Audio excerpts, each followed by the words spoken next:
Hi guys, आज मैं आपके लिए अकाउंट के आईएमपी क्वेश्चन लेके आया हूँ जो आपकी परीक्षा की दृष्टि से बहुत महत्वपूर्ण है, जिसे आप याद कर लीजिएगा।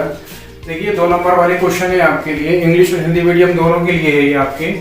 What is mean by partnership, की साझेदारी से क्या आशा है? तो साझेदारी एक जो होता है 1932 होता है, 2 या 2 से अधिक व्यक्ति यदि किसी काम को करने के लिए तैयार होते हैं हम क्या बोल देते हैं? साझेदारी बोलते हैं। 2 कैरेक्टरिस्टिक्स ऑफ पार्टनरशिप, साझेदारी की 2 विशेषताएं बताना है आपको।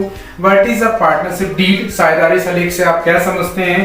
Any 2 reasons of retirement of partner, साझेदारी अवकाश के 2 कारण बताना है। Why is joint policy taken on the life of the partners, मतलब संयुक्त जीवन बीमा पॉलिसी का पार्टनरशिप में क्या इंपॉर्टेंस है? What do you mean by dissolution of a firm, साझेदारी का विघटन कैसे होता है?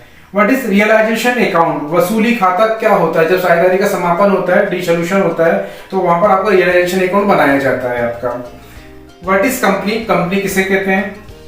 What is share, अंश क्या होते हैं? What is mean by equity share, समता अंश किसे कहते हैं?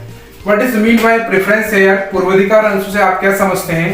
What do you mean by forfeiture of share, अंश हरण से क्या होता है? वेरी मोस्ट आईएमपी क्वेश्चन है। What is debenture, ऋणपत्र किसे कहते हैं? Kinds of debenture, ऋणपत्र के प्रकारों को लिखिए। What is redeemable debenture, शोध ऋणपत्र क्या होता है?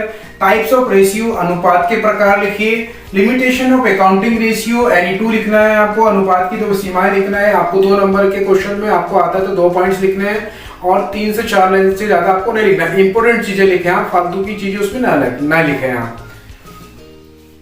फिर आता है what is long term loan, दीर्घकालीन ऋण क्या होता है? 2 ऑब्जेक्टिव्स ऑफ अकाउंटिंग रेशियो, के अनुपात लेखांकन जो होता है उसके 2 उद्देश्य आपको लिखना है। 2 एडवांटेज ऑफ अकाउंटिंग रेशियो, अनुपात के कोई 2 लाभ बताइए। तो ये मैंने आपके लिए 2 नंबर वाले क्वेश्चन लेके आया था जो आपकी परीक्षा की दृष्टि से बहुत ही इंपॉर्टेंट है।